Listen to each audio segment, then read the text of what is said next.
성경 말씀은 마태복음 9장 14절부터 17절까지 교독하겠습니다. 그때에 요한의 제자들이 예수께 나와 가로되 우리와 바리새인들은 금식하는데 어찌하여 당신의 제자들은 금식하지 아니하니까?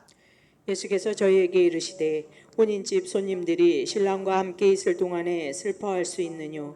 그러나 신랑을 빼앗길 날이 이르리니 그때에는 금식할 것이니라.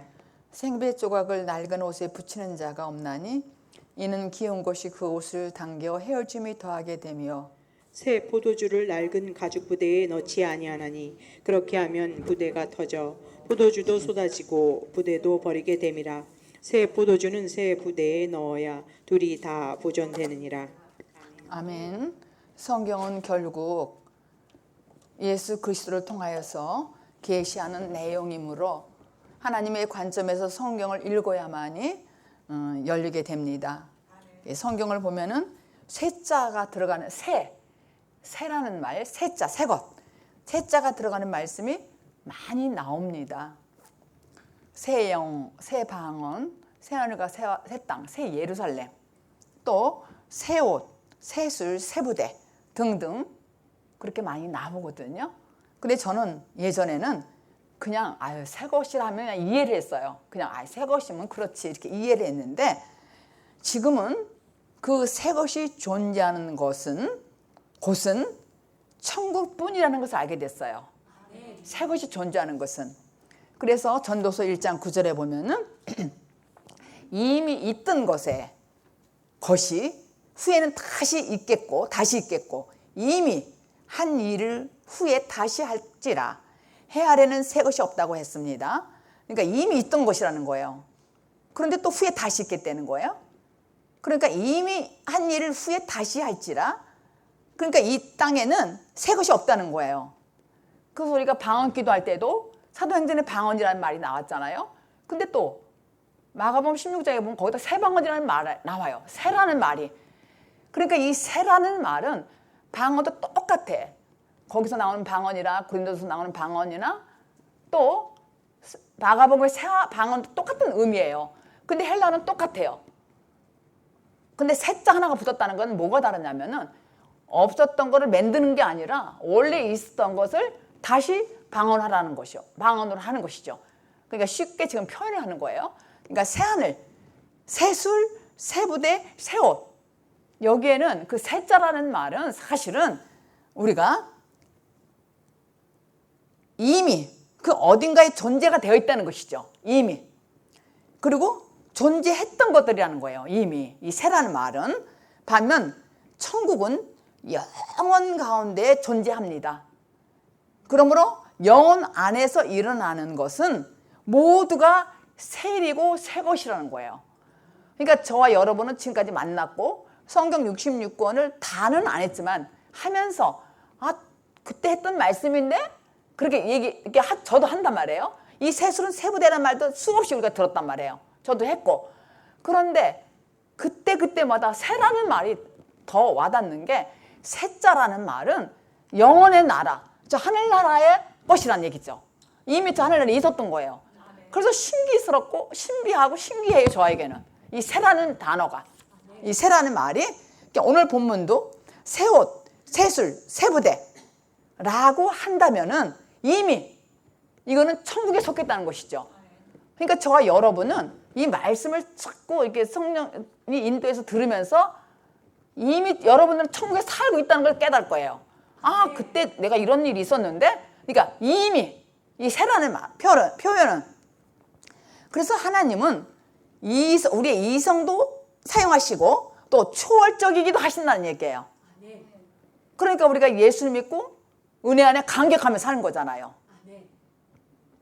이왕 예수 믿는 것 제대로 믿어야 된다는 것이죠. 제대로. 천만다행히도 지금 우리 앞에는 참다운 예수님의 말씀이 있습니다. 여러분이 말씀을 따라 순종하기만 하면은 그 말씀에 의해서 고침을 받는다는 거예요. 그러니까 지난 시간에 성전에 대해 얘기했잖아요. 오늘은 사실은 교회로는 두 번째 들어가는 거예요. 전번에는 교회는 1번이었고 그 다음에 두 번째예요. 그래서 내가 성전이 되는 것은 청결해야 된다는 거예요. 청결. 그래서 예수님이 오셔가지고 우리의 마음을 다 뒤집었다 그랬잖아요. 성전을 다 뒤집었는데 문자적으로 그렇게 말씀을 드렸지만은 사실은 내 안에 성결을 다 변해서 새 사람을 만든다는 것이었잖아요. 그래서 나는 성전이 되는 거예요. 그래서 예수님이 이 땅에 오셔서 나는 성전이다 그랬잖아요. 그래서 우리는 성전, 새 성전이란 말이에요. 새 성전. 그래서 그렇게 되면은 불법 세계에서 벗어나서 이미 우리는 천국에 들어간 삶을 이 땅에서 사는 거예요. 이 땅에서 새하늘과 새 땅을 맛보며 산다는 얘기예요.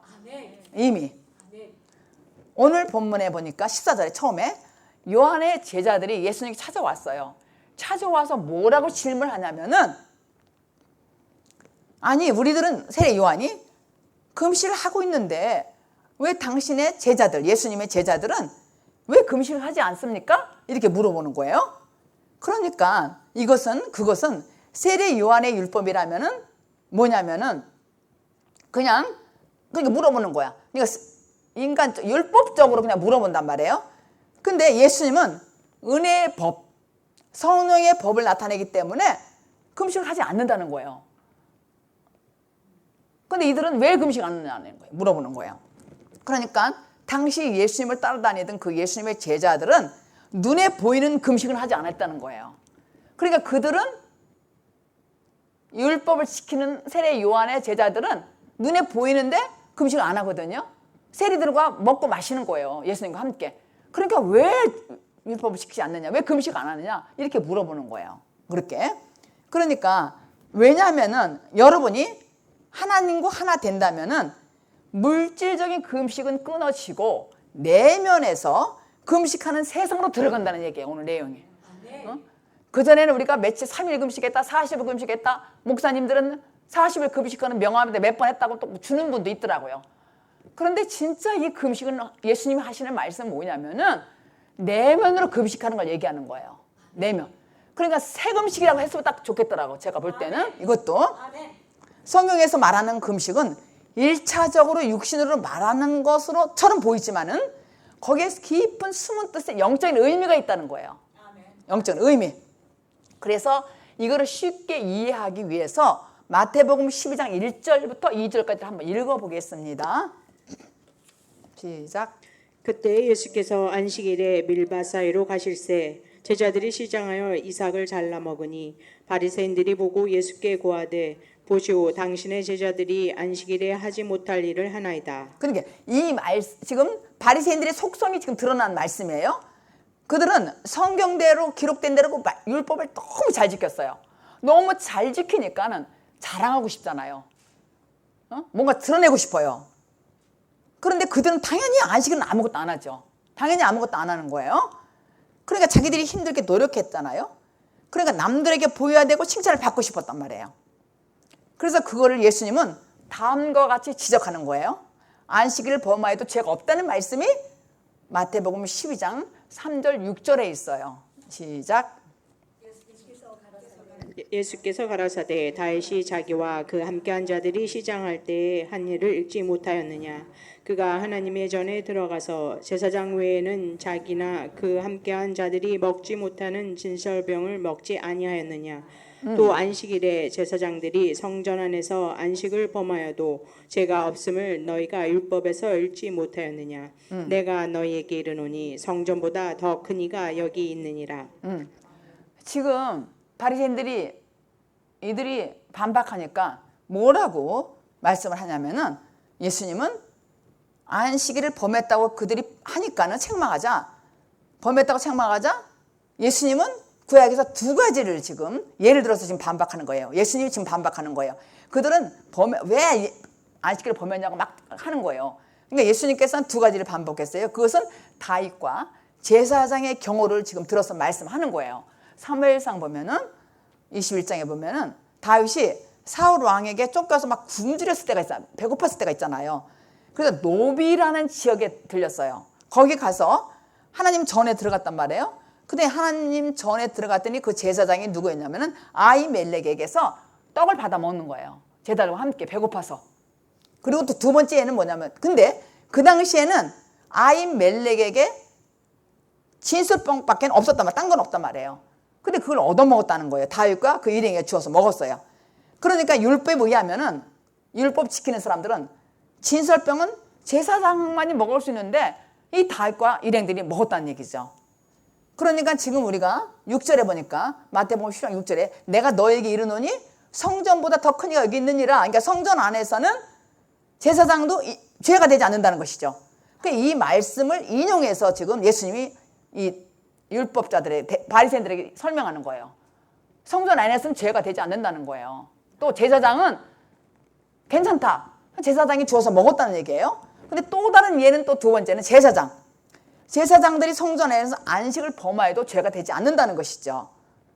안식일을 거룩하게 지키고 아무 일도 하지 말아야 함에도 불구하고 성전 안에 있는 사람은 죄가 없었다는 거예요. 죄가 없다는 얘기예요. 그걸 두 가지를 예를 들어서 예수님이 바리새인들에게 가르쳐 주는 거예요. 그래서 여러분이 예수님을 만나고 고침받고 청결해지고 그리스도 영이 임하면 여러분이 하나님의 성전인 것과 여러분이 성령이 그 안에 임하면은 금식하는 자가 된다는 것이 영적으로. 여러분이 성령 이제 책망 받고 심판 받고 고쳤어요. 그리스도의 영이 왔어요. 그럼 거듭났다 그러잖아요. 그러면 어떻게 되냐면 내면에서 영적으로 금식하는 자가 된다는 얘기예요. 이제는 율법에 매여서 뭐 며칠 금식해서 주님 내가 이렇게 죽기 살기로 금식하고 기도하는데 하나님 만들어 줄 거예요? 누구 손인 줄 알아요? 주님 손에. 이렇게 했던 그거는 초보자였다는 얘기예요. 정말로 내 안에 그래도 영이 거하고 내가 겸손해지고 그러면 내면의 금식을 한다는 거야. 실제로 이렇게 율법에 문자로 형식에 매이지 않는다는 거예요. 그래서 오늘 그 말씀이에요. 형식에 매이지 않는다고. 근데 당시에 요한의 제자들은 누구였냐면은 사실은 이걸 우리에게 적용한다면 지금 열심히 교회 다니는 그런 사람들이에요. 세례 요한의 제자들은. 그러니까 그들은 왜 금식 안 하냐? 왜 율법을 제대로 지키지 않느냐? 이렇게 형식적으로 따진다는 얘기죠. 그러니까 아직까지도 교회를 오래 다녔지만은 생명에 눈을 뜨지 못하는 사람들은 그럴 수가 있는 거예요. 왜 너는 기도 안 해? 나는 기도를 이렇게 일찍 하는데. 나는 교회 와서 기도를 8시, 9시 하는데 왜 너는 안 해? 그럴 거 아니에요? 그렇게 하는 모든 것들이 형식적이라는 것이죠. 근데 진짜 금식은 내 안에서 내면의 금식이라는 거야. 그래서 배우자의 관계, 형제 자매도 나는 믿음이 이런데 나는 기도도 이렇게 하는데 왜 저 인간 안 하는 거야? 이렇게 하는 것도 눈으로 보는 현상을 보고 얘기한다는 얘기예요. 눈으로 보는 현상을 보고. 그러니까 이게 깊이 내면의 금식하는 사람들은 그렇게 말을 하지 않아요. 왜냐하면은 그냥 가만두어라 그랬잖아요. 지난 주간에 말씀했잖아요. 하나님이 하신다는 거예요. 응? 하나님이 하신다면 넌 내비둬라 이런 얘기예요. 그러니까 제가 율법자들처럼 세례 요한의 제자들처럼 막 이렇게 하지 말라는 거, 따지지 말라는 얘기예요. 금식이라는 것은 내면에 금식하는 것이죠. 내면에. 그러니까 생명이 눈 뜨지 못한 사람들은 그럴 수 있어요. 따지고. 왜냐하면 자기가 초보니까 그렇게 말할 수밖에 없단 말이에요. 그러니까 성경에 금식을 바꾸는 것 문자로만 이해하면 곤란하다는 얘기죠. 내가 열심히 행했거든요. 나는 금식을 했고 나는 새벽기도를 했고 난 열심히 예수 믿었어. 그러니까 상대방의 내 눈에 보이는 이상하거든요. 그 사람은 안 하니까. 그 얘기가 세례 요한의 제자들이란 얘기죠. 그래서 예수님이 그 증거를 답변하는 것이죠. 성경이 말하는 그 금식은 너희가 이해하는 바 그대로 금식이 아니라는 얘기예요. 그게 아니라 성경이 말하는 참 금식은 이렇다고 말씀하시는 거예요. 오늘 본문 15절이에요. 금식은 이렇다 그러는 거예요. 15절 시작. 예수께서 저희에게 이르시되 혼인집 손님들이 신랑과 함께 있을 동안에 슬퍼할 수 있느뇨. 그러나 신랑을 빼앗길 날이 이르리니 그때에는 금식할 것이니라. 그러니까 예수님은 금식에 대해서 묻는 제자들에게 뭐라고 말을 한 요한의 제자들에게 금식할 때와 안 할 때를 지금 설명해 주는 거예요. 금식할 때와 안 할 때. 그러니까 내면에 내가 금식하는 사람은 하나님께 금식하고 기도할 때도 있잖아요. 그러니까 본인이 안다는 거예요. 내가 지금 금식할 때인지 안 할 때인지를 본인이 안다는 얘기죠. 무조건 하지 말라는 얘기가 아니란 말이에요. 내면에서 내가 알아요. 왜냐하면 내가 너무 못 참을 때는 나를 죽이기 위해서 금식하잖아요. 그러니까 이걸 넓은 의미에서 내면에서 조용하게 한다는 얘기죠. 금식을. 그러니까 금식을 할 때와 안 할 때를 지금 예수님이 가르쳐 주는 거예요. 그러니까 구원을 위해서 중요한 것이 때를 아는 것이잖아요. 우리가 때를 아는 거예요. 배우자 관계, 형제 자매 관계도 내가 이 말을 해야 되는 것인지 안 해야 되는 그 때를 안다는 얘기죠. 그 때를 몰라서 저 같은 경우도 많이 이렇게 어려움이 있었어요. 과거에. 사람들 관계에서 또 부부 관계에서도 그 때를 몰라가지고 무조건 난 열심히 했으니까. 그러니까 내가 율법자나 마찬가지였어요. 그 전에. 그래서 여기서 신랑은 예수님이란 말이에요. 15절 지금 본문에 예수님이고 혼인집 손님들은 예수님의 제자들에 대한 비유예요. 이 말씀이. 그래서 예수님은 신랑과 함께 있을 때는 슬퍼할 필요가 없다는 거예요. 그런데 신랑이 뺏길 때는 금식하라고 그랬어요. 근데 신랑이 뺏길 때가 언제냔 말이에요. 예수님과 제자들이 3년 반 동안 같이 생활했잖아요. 같이 뒹굴면서 먹고 마시고 했단 말이에요. 그런데 뺏길 때가 예수님 십자가에 못 박혀 죽고 가실 때, 그때가 예수님 뺏기는 때란 말이에요. 그래서 신랑을 뺏기는 그런 날은 예수님께서 십자가에 죽으신 날이잖아요. 그때 금식하라는 거예요. 그때. 이 말씀에 의하면은 제자들은 예수님의 죽음과 부활 이후에 금식할 게 될 것이라는 것이죠. 그들은 도망갔잖아요. 주님이 죽고 그랬을 때에 도망갔다고요. 아니 왜 이렇게 힘 한 번 안 쓰고 저렇게 죽는 거야? 이러고 자기들도 갈등이 생겨가지고 도망갔다고 그랬잖아요. 엠마오로 제자, 엠마오로 가는 길로 가는 두 제자 또 다 숨었고 이랬잖아요. 그때가 금식할 때라는 얘기죠. 그때가 당황하지 말고 그때가. 그래서 그 말은 예수님 죽음과 부활은 예수님과 연합한 제자들이 거듭나서 생명을 얻게 될 때는 금식한다는 것이죠. 내면으로. 그때. 근데 죽을 때는 슬퍼하라 그랬잖아요. 그때는 기도해야죠. 그때는 금식하라는 거예요. 그래서 이 일은 제자들이 언제 일어나요? 오순절 때.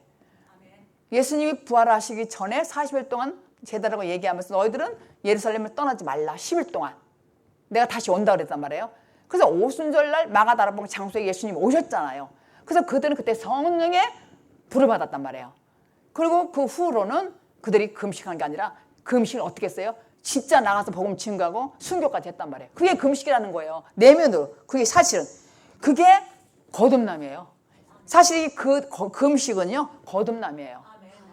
이렇게 붙여놓은 거. 금식, 새옷, 새술, 세부대는 사실은 그 똑같은 내용이에요. 사실은 그 안에. 우리가 성령 세례, 성령 충만, 구원, 거듭남 이런 얘기도 한 묶음이란 얘기인 것처럼 이 금식도 왜 금식인가 이게 아니라 내면에 내가 거듭난 사람 그런 사람은 금식하는 거예요. 지혜롭게. 4절을 이사야 56절 6절에 4절이 아니라 이사야 58장 6절을 읽겠습니다. 시작. 나의 기뻐하는 금식은 흉악의 결박을 풀어주며 멍에의 줄을 끌어주며 압제당하는 자를 자유케 하며 모든 멍에를 꺾는 것이 아니겠느냐. 성경에 말하는 금식은 제대로 하는 사람의 금식은 모든 죄의 결박과 멍에와 속박에서 벗어나서 자유케 된다는 거예요. 실제로 제대로 하는 금식은. 그래서 금식은 내 소원을 이루기 위해서 밥을 굶는 게 아니에요. 내 소원을 위해서 내 욕심과 상처로 결박된 나의 삶이 변화되는 거예요. 내가 상처받은 사람들은 화를 잘 내잖아요. 걸레고 삐지고 잘하잖아요. 그런데 이런 사람들에서 금식하는 거는 하나님이 기뻐하신다는 것이죠. 내면으로 사랑하면서 그럴 때 그 사람이 풀어진다는 거예요. 그게 능력이 있다는 것이죠. 그러니까 거듭나고 완전히 새 사람이 된 사람은 저 사람이 어떤 문제를 놓고 기도할 때 내면으로 말하지 않고 조용하게 기도하잖아요. 그러면 그 사람이 묶인 게 있단 말이에요. 결박, 또 악에서, 속박에서 그 사람을 그 멍에 묶였다는 말이죠. 하나님 성령에 매여야 되는데 어둠의 세계에 묶였어. 그 사람을 위해서 기도하는 그 능력은 그 내면에 금식하는 사람. 이 사람이 하면 다 풀어지고 자유함이 된다는 거예요. 하늘에서 내가 풀어지면 하늘에서 풀어지고 여기서 묶으면 하늘에서 묶어진다는 표현이에요. 이게. 그러니까 정말로 내면에 금식하는 사람은 다르다는 것이죠. 오늘 그 얘기예요. 그래서 그런 사람들은 내 삶이 변화돼서 이 땅에서 변화해서 누리는 거예요. 이 땅에 누린다니까요. 삶이. 이렇게 하는 참 금식은 예수님에 의해서 시작되고 예수님에 의해서 완성이 되는 구원이며 곧 예수님 자신이잖아요. 예수님이 그렇게 살았잖아요, 삶을. 그죠? 예수님은 제자들에게 영생을 주시고 구원을 주시고 금식을 주셨단 말이에요. 그러니까 예수님이 미리 다 하셨다고요. 우리에게 구원도 주시고 영생도 주시고 금식도 다 주셨어요. 그러니까 진짜로 주님 안에 내가 부르기만 하면 내면의 금식을 내가 할 수 있다는 얘기죠. 영생, 구원, 또 남을 위해서 기도하고 이러는 것이 내면의 금식이에요. 말로 하는 게 아니라. 말로 하는 게 아니라. 우리 여러분과 저와 이렇게 대면 말씀을 지난주부터 하고 그때는 온라인으로 예배를 드렸잖아요. 그래도 먼데 있지만은 축복 기도 마지막에 할 때도 축도하고 또 기도하고 또 정장을 똑같이 장로님과 같이 앉아서 하게 되고 서로가 장로님은 또 자기 기도를 내가 많이 해주니까는 하니까 또 자기도 나 많이 해주고 그게 서로가 기쁘고 그게 내면의 기도더라고요. 솔직하게 기도가 집에서 하는 것도 감사하더라고요. 그래서 이게 신랑과 함께 있는 사람은요 말씀이 들리고 순종하는 거예요. 신랑이 예수님이라 했잖아요. 주님과 함께하는 사람은. 근데 신랑을 뺏긴 자는 말씀도 뺏기는 거예요. 이해가 되시죠? 내가 신랑과 함께하는 사람은 내가 말씀이 들려요. 그 순종해요. 근데 신랑을 뺏긴 사람은 말씀도 안 들려. 그러니까는 교회 말씀을 듣는 것도 거부가 되고 이게 막 그게 아니야. 나 집에서 기도하면 돼. 나 열심히 하면 돼. 금식하면 돼. 집에서 새벽기도 금식하면 돼. 이렇게 하잖아요. 근데 그렇게 하는 것도 있지만은 더 넓은 면에서는 주님은 금식이라는 것은 내면에서 그러니까 내면에서 자유함을 누리는 것이죠. 내면에서 16절 읽겠습니다. 본문 시작. 생배 조각을 낡은 옷에 붙이는 자가 없나니 이는 기운 것이 그 옷을 당겨 헤어짐이 더하게 됨이요. 낡은 옷은 쉽게 말해서 헌옷이라고 생각하시면 돼요. 헌옷. 율법 시대를 뜻하는 거예요. 구약의 얘기를 하는 거예요. 낡은 옷은. 그리고 생배를 낡은 옷에 재단하여서 사용하면은 잠시는 괜찮은 것 같아. 근데 물에 빠르면 확 줄어버리잖아요. 옛날에는 청바지 같은 거 진위에서 입잖아요. 우리가 옷 만들 때도. 그런데 세탁하면은 생배가 잡아 당겨 헌옷을 오그라들어요. 그러니까 이게 찢어져 버려요. 이게 그 얘기예요. 예수님은 굉장히 유익한 말씀을 영적인 말씀을 이렇게 굉장히 지혜롭게 하시잖아요. 이거는 그냥 몰라도 이 말씀이 알아들어. 아, 생배 새 옷감을 갖다가 헌옷에 붙이면 안 되겠다. 이건 우리가 알잖아요. 그렇게 사용하는데 이것도 깊은 뜻이 있잖아요. 영적으로 깊은 뜻이. 그래서 율법에 갇혀 있는 자들은 생배로 짜게 하러 오신 분이 아니란 얘기예요. 아주 새 사람을 만들기 위해서 오셨다는 거예요. 예수님은. 아멘. 내가 너희들을 새 사람을 만들겠다는 거예요. 아멘. 생배를 조금 줘가지고 이렇게 옹꼼해가지고 빨면은 부서지는 찢어지는 게 아니라 완전히 내가 너를 새 옷으로 만들어 주겠다는 얘기죠. 그죠? 그래서 왜냐면은 율법과 복음은 우리 한 사람의 내면에서 공존할 수가 아니기 때문에 공존할 수가 없어요. 공존할 수가 없단 말이에요. 그래서 복음 아니면 율법 중에 하나예요. 복음 아니면 율법. 생배 헌옷 아니면 새옷. 그렇단 말이에요. 새술, 새부대, 새거. 하지만 우리는 율법을 행하는 사람은 복음을 버릴 수밖에 없어요. 왜냐하면은 우리가 다 경험해봤잖아요. 율법, 은사, 능력 막 이렇게 할 때는 복음이 안 들어와요. 그게 너무 신나고 좋아가지고. 그런데 하지만 오직 복음을 행하는 사람만이 율법도 버리지 않는다는 것이죠. 복음 안에 들은 사람 율법도 버리지 않아요. 그런데 이렇게 둘을 동시에 행한다는 거 그렇게 한다는 의미가 아니라 율법과 복음과 뭐 공존하고 복음과 율법과 복음과 율법 이게 아니라 실제로 율법이 복음 안에서 완전하게 되어 있기 때문에 우리가 복음이라면 내 안에 율법이 완전하게 있잖아요. 복음 안에 있는 사람은. 그래서 그런 사람은 복음도 행하고 율법도 버리잖아. 그러니까 이게 무슨 말이냐면은 십계명이 율법이잖아요. 십계명이. 근데 우리가 진짜 복음 알면은 네 가지, 하나님을 오직 하나님만 섬기고 또 우상을 만들지 아니하고 두 가지를 보지 않는단 말이에요.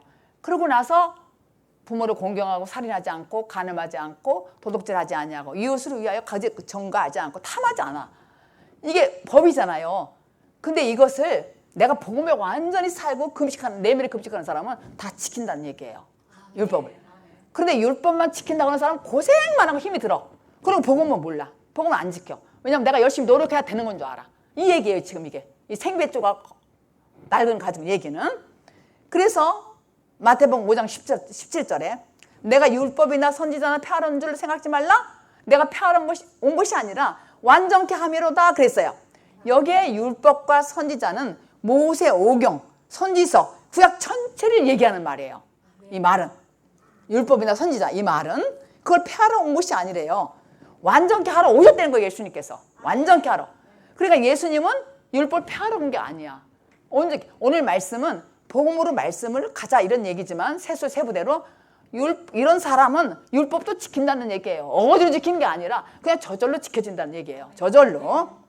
그래서 이 예수님이 오셔가지고 율법 하나하나 세목을 다 지켜서 그 율법을 완성하려고 오신 게 아니라 예수님은 율법의 저주, 율법, 심판 이런 모든 것들을 혼자 본인이 받아서 죽으셨어요. 그래서 이뤘다는 얘기예요. 모든 율법, 우리가 지킬 수 없는 거를 예수님이 지켰다니까요. 그래서 온전케 하기 위해서 오셨단 말이에요. 십자가에 못 박혀 돌아가셨으니까는 우리는 예수님과 함께 십자가에 못 박혀 죽고 함께 부활하면 나도 지킬 수 있다는 얘기야. 나는 못하지만은 내 안에 주님이 계신 사람은, 내면에 계신 사람은. 그래서 우리는 율법과 선지자를 은혜로 완성해 내신 거예요, 주님이. 그러니까 우리는 아무것도 안 해도 되잖아요, 사실은. 예수가 함께 십자가에 죽고 함께 부활하면은 내면에 주님이 계시니까 그냥 함께 지키게 된다는 얘기죠. 금식도 할 수 있고 또 사랑도 할 수 있고 겸손하게 할 수 있다는 얘기죠. 그래서 참 복음이 올 때까지는 우리가 뭐가 있냐면은 헌 옷은 더러움이라고 생각해요.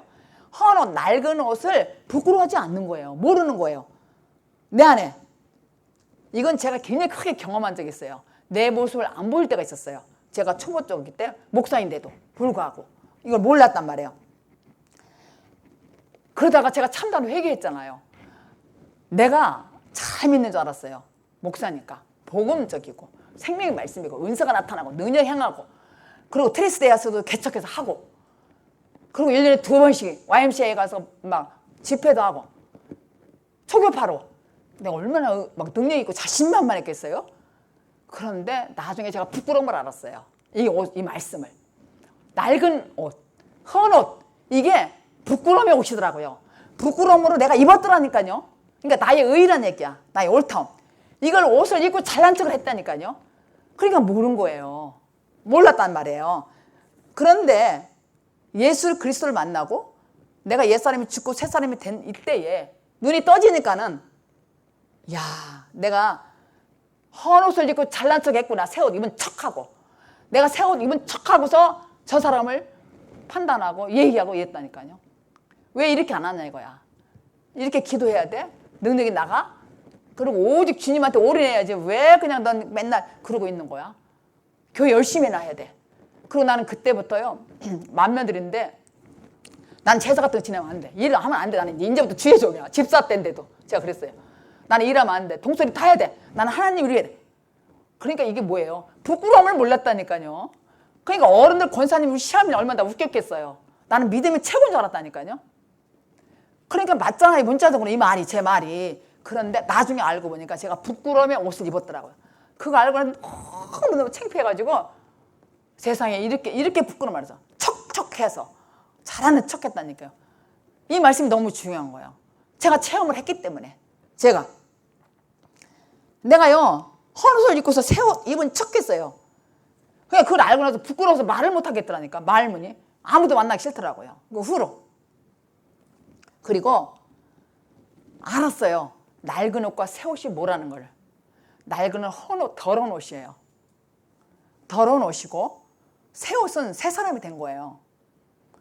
그리고 이걸 아니까 율법과 복음의 차이를 정의가 확 되더라고요. 그때는 율법도 복음도 뭐가 뭔지 몰랐어요. 그냥 척척한 거야. 헌 옷 입고. 그러니까 헌 옷은 여러분 기억하세요. 더러운 옷, 내 의 옷. 새 옷은 하나님의 의. 그러니까 하나님의 의의 옷을 입어야 돼. 제가 너무너무 부끄러웠다니까요.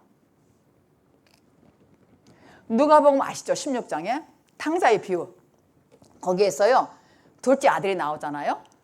근데 큰 아들도 있고 둘째 아들이 있는데 이 둘째 아들은 이렇게 사는 게 너무 시시해. 아유, 맨날 아버지와 같이 살고 뭐 일이나 뭐 심부름에 나가서 한번 멋지게 한번 세상에 나가서 좀 돈 좀 많이 벌고 싶어. 아버지한테 유산 미리 달라고 그랬어요. 나가서 먼 동네, 먼 도시로 갔잖아요. 거기 가서 열심히 살았어요. 근데 이거는 현재 예수 믿는 우리를 상징하는 거예요. 이 탕자는 우리를 상징하는 거예요.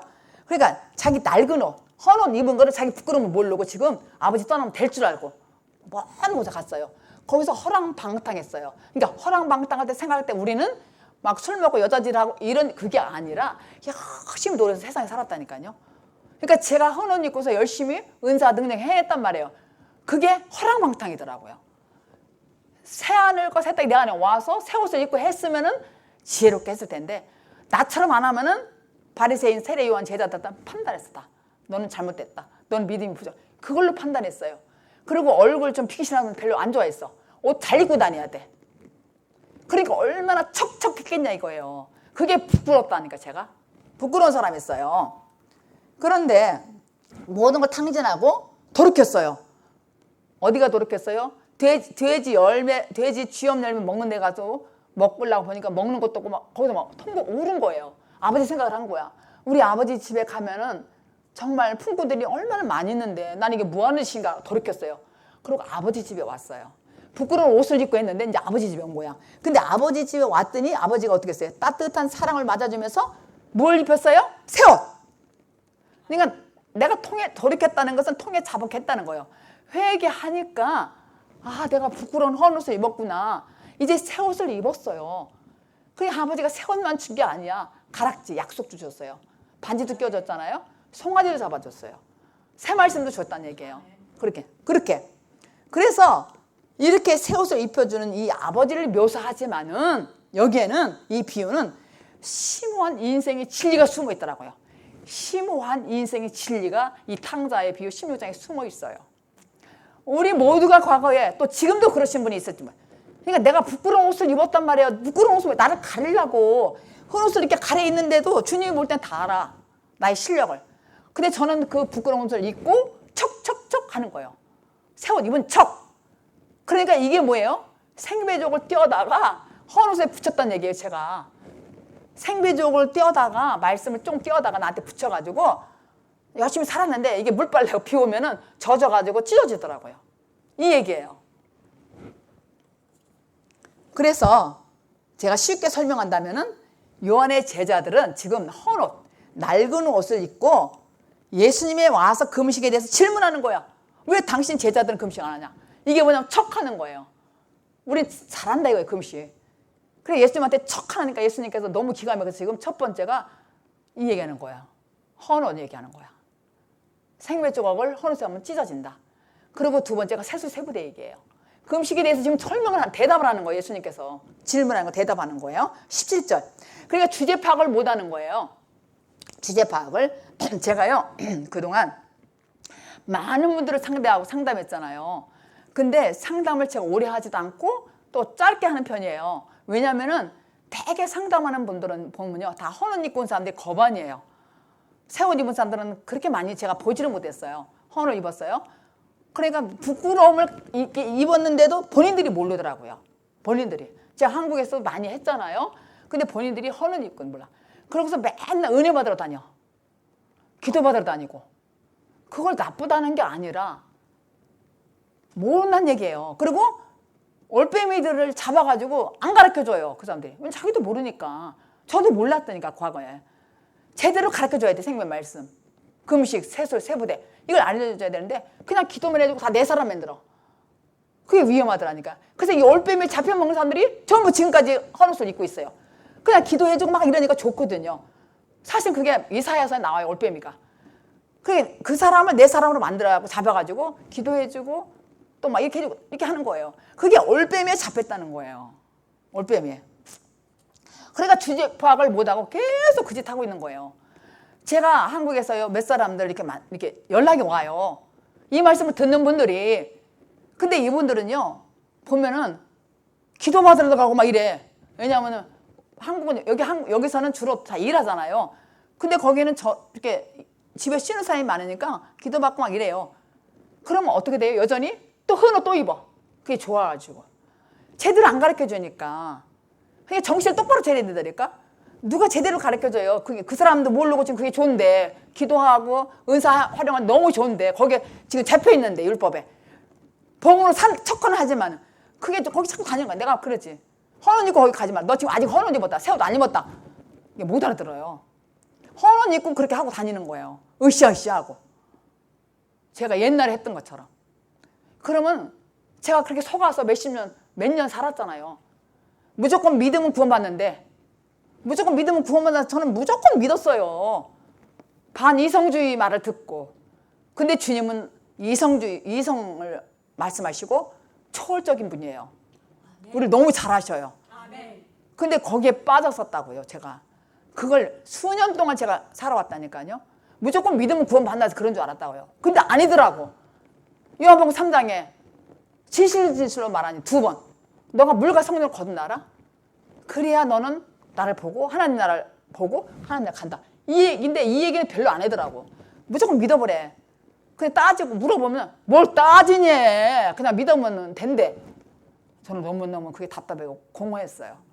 그리고 자꾸만 기도만 하자고 그러고 막 이래. 저도 그랬어요.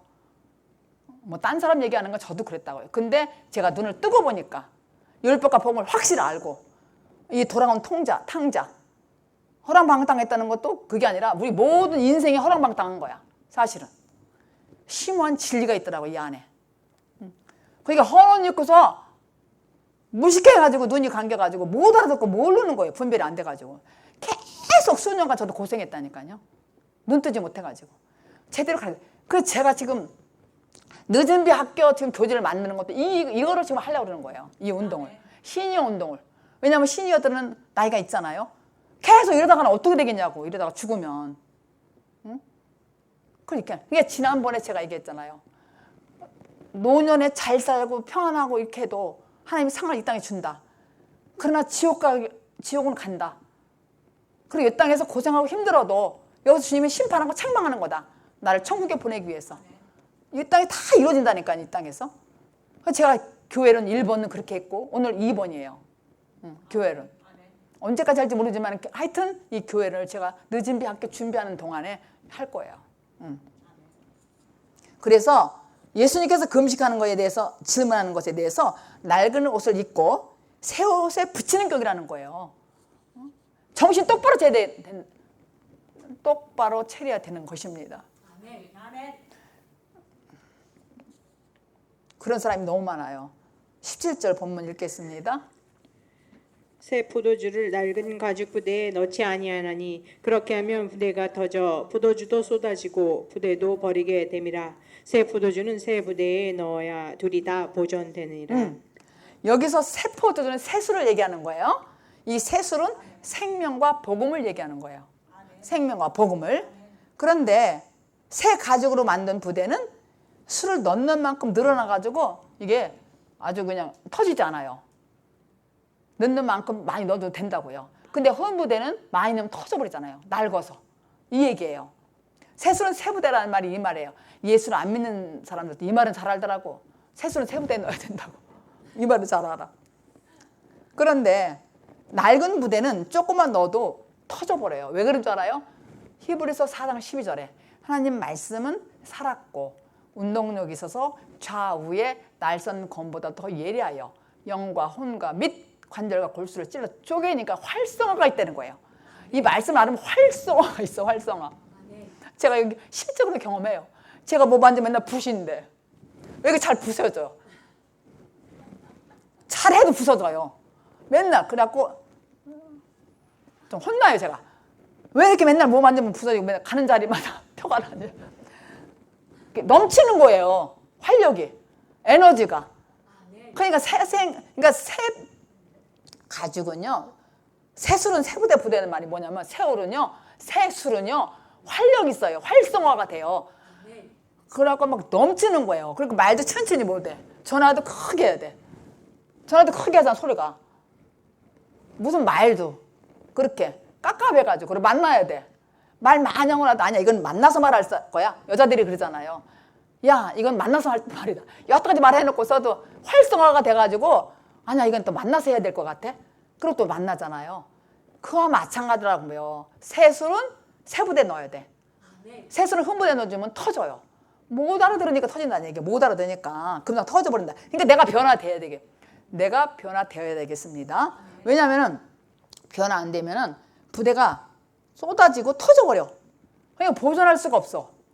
보존해야 되는데 그러니까 보존하려면 새술은 세부대에 넣어야 된다는 거예요.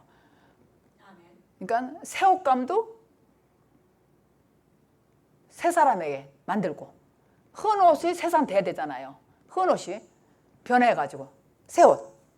이게 찬 복음을 받으려고 하면 우선 자신들이 새 부대가 돼야 되잖아요. 왜냐하면 내가 부대가 되지 않으니까 어떻게 돼요? 헌옷 입고서 딱 엉뚱한 짓 한다는 거예요.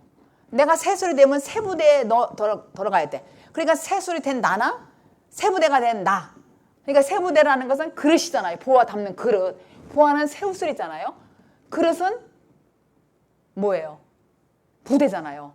그러니까 새 부대에다가 새술 넣어야 되는데 헌 부대가 넣는 거야. 그러니까 이건 안 돼. 이렇게 보존이 안 된다는 거예요. 새술은 새 부대. 내가 새술이 되는 거예요. 생명, 복음. 내가 복음과 생명은 새 부대에 들어가야 되지. 근데 이러면은요 어떻게 되냐면은 내가 새 복음이고 새술은요 안 만나게 돼요. 사실 여러분들 이게 몰라서 그렇죠. 저 사람이 흔 옷이면요 이 새 옷이 안 만나게 돼요. 그냥 분별이 돼요. 그냥 지혜와 분별이 된다니까. 그러니까 율법과 복음이 되는 거예요. 그러니까 지금 이 세례 요한이 예수님한테 와서 당신 제자들은 왜 금식을 안 하나? 이거는 몰라서 하는 소리야. 이게 부끄러움을 안 하면 어떻게 따지겠어요? 그러니까 내가 모르니까는 걸레고 삐지고 하고 그러는 거죠. 내가 모르니까는. 근데 내가 진짜 알면은 저 사람 율법으로 있는 사람은 이해가 되고 풍모돼. 근데 저 사람은 나를 모르니까 부끄러운 헌옷을 입었으니까 나에게 와서 치고받는 이렇게 척척하는 거예요. 아는 척하고 잘하는 척하고 따지는 거예요.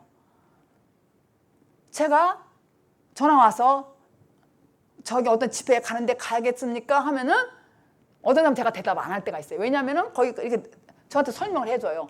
그러면 제가 들어봐. 그러면은 거기는 은사, 능력, 예언 받았다. 막 이런 사람들이 말해요. 그럼 그게 좋아서 거기에 빠지는 거야. 근데 그 사람이 나쁜 게 아니야. 예언하고 하는 사람도 괜찮아. 하나님 능력을 행하니까. 저는 그 얘기를 나쁘다는 게 아니라 그 사람은 그런 지금 부대니까 그런 사람들이 가게 내비둬. 근데 이 사람은 지금 새술이야. 되려고 그래 지금. 근데 여기 가면 안 되겠죠. 이거 내가 새술이 생명의 말씀이 점점 이렇게 변화되어 자라야 되는데 자라질 못해. 제가 여러분들 제일 처음 만날 때 은사 절대 사용하지 못하겠잖아요. 왜냐하면 옛날 그 습관이 자꾸 나올까 봐. 그래서 어느 정도 딱 되면은 이제는 여러분들이 가도 괜찮다니까. 안 넘어. 그걸 가지도 않고. 내가 새복음이 들어가면은 새 옷을 입으면 헌옷 못 입잖아요. 그냥 일치적으로 생각해도 새 옷을 맨날 입으면은 헌옷을 입기 싫어요. 다 버려야지 한꺼번에 싸가지고. 무슨 말인지 이해가 되죠? 내가 복음에 되고 새부대가 준비가 된 사람은 새술을 먹게 된다는 얘기예요. 그래가지고 저 흔옷 먹은 사람, 입은 사람을 별로 이렇게 만나고 싶지가 않아. 근데 이제 주님이 만나라고 할 때는 만나겠지. 근데 대화가 안 통해. 왜냐면 저 사람이 내 말을 들으면 되는데 척척척 하니까 안다고 척척척 하니까 질려버린다는 얘기예요. 좀 이 얘기예요. 그래서 우리가 그런데 처음부터 자기가 새부대가 되는 사람 하나도 없어요. 처음부터는 저같이 율법의 긴 세월 살다 보니까 공허하고 지쳤어. 그리고 인생이 시시해. 돈도 시시하고 가정도 그렇고 막 모든 게 시시할 때가 있었어요. 나는 오직 이제 주님 일만 해야 돼. 그럴 때가 오더라고요. 그럴 때 그게 지치고 쓰러질 때예요. 아 이건 아닌가. 나 이렇게 믿는 건 절대 아니야. 이건 잘못된 거야.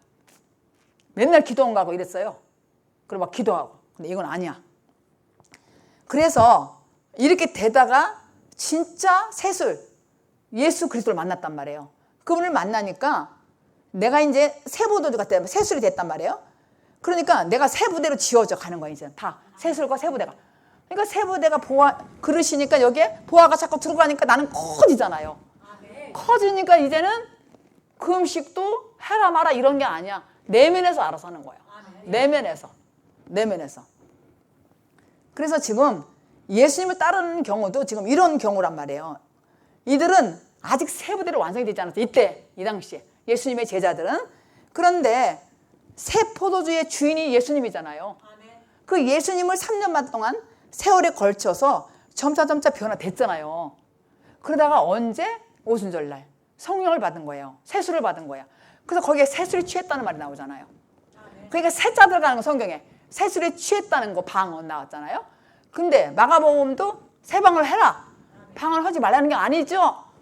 내가 세술에 취해가 있으면은 그냥 내가 방언하는 거야. 근데 저쪽에서 나보고 방언하지 말라고 옛날 거라고. 그런 사람들은 아직 초보적인 거지. 그것밖에 모르는 거야. 자기가 그 정도 수준이니까. 근데 세술에 취한 사람은 세방언도 하고 옛날 방언도 이해하고 뭐라고 안 하는 거예요. 이 얘기예요. 이해가 되시겠죠? 이 말씀이. 그래서 내 안에 세포도 성령을 받은 사람이야. 제자들은. 그때부터 이 사람들은 확 변한 거예요. 그래서 순교까지 하고 주님 일을 했다는 얘기입니다. 그래서 우리는 1차적으로는 우리가 누려야 되잖아요. 세술의 주인공, 세부대의 주인공, 세옷의 주인공이야 우리가. 세술의 주인공이란 말이에요. 그러니까 우리가 누려야 될 것이 무엇인가를 알아야 돼요. 혼인잔치를 해야 돼요. 혼인잔치가 뭔 줄 알아요? 교회. 이게 교회가 혼인잔치예요. 오늘 교회론 2번이잖아요. 교회 안에도 혼인잔치예요. 사람이 많든 조금이든 간에 혼인잔치를 우리 해야 돼. 그래서 어떻게 해야 돼요? 은혜를 서로 나눠야 돼. 그래서 여러분들 이렇게 얼마 있다 만나도 기쁘고 좋잖아요. 믿어지잖아요. 전화 자주 안 해도 너무 믿어지고 보고 싶고 좋잖아요. 품어지잖아. 이게 혼인잔치란 말이에요.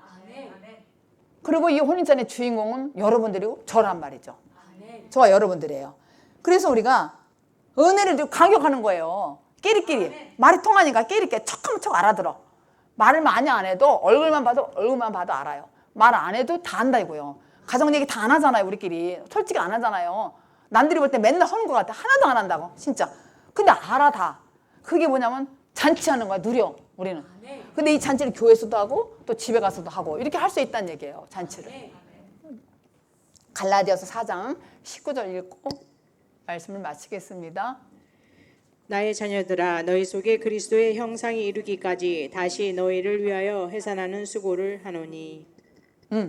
여기서 그리스도는 생배 조각과 새 포도, 오늘 결론 말씀하는 거예요. 포도주예요. 그러니까 교인들은 그리스도가 자신 안에 있는 만큼 형성된 그만큼의 새옷이고 새부대가 된다는 것이죠. 내가 새술 먹은 만큼 생명이 자란 만큼 내가 새부대가 되고 새옷이 된다는 얘기예요. 그래서 결론은 새부대와 새옷은 허언 옷과 헛부대 찢어버린다고요. 그러니까 여러분은 이 늦은 배 학교가 뭐냐면 찢어버리는 거야. 허언 옷과 허언 부대를 찢어버리는 거예요. 쉽게 말해서. 어? 늦은 배 학교는 새술과 새부대라고 여러분들이. 이걸 제가 할 거라고요. 이 교재를 지금 만드는 중이에요. 그래가지고 헌 부대와 헌 옷을 찢어버려야 되잖아. 터지게 만들어야 되잖아요. 그래야 담을 수 있잖아요. 그 사람들이 자기가 엉클리고 있는 거야. 내가 새 것이라고. 헌 옷 입고 부끄럼도 몰라가지고 나는 새 것이 이게 엉클리고 있는 거예요. 이거 못 들어가겠어. 그리고 어떻게 돼요? 늦은 배 학교는 이 새술과 새부대로 가서 터트려야 된다니까. 부으면 터트리잖아요. 그 일을 하는 거예요. 저와 여러분은 그런 삶을 사시기를 예수 그리스도 이름으로 축복합니다. 기도하겠습니다.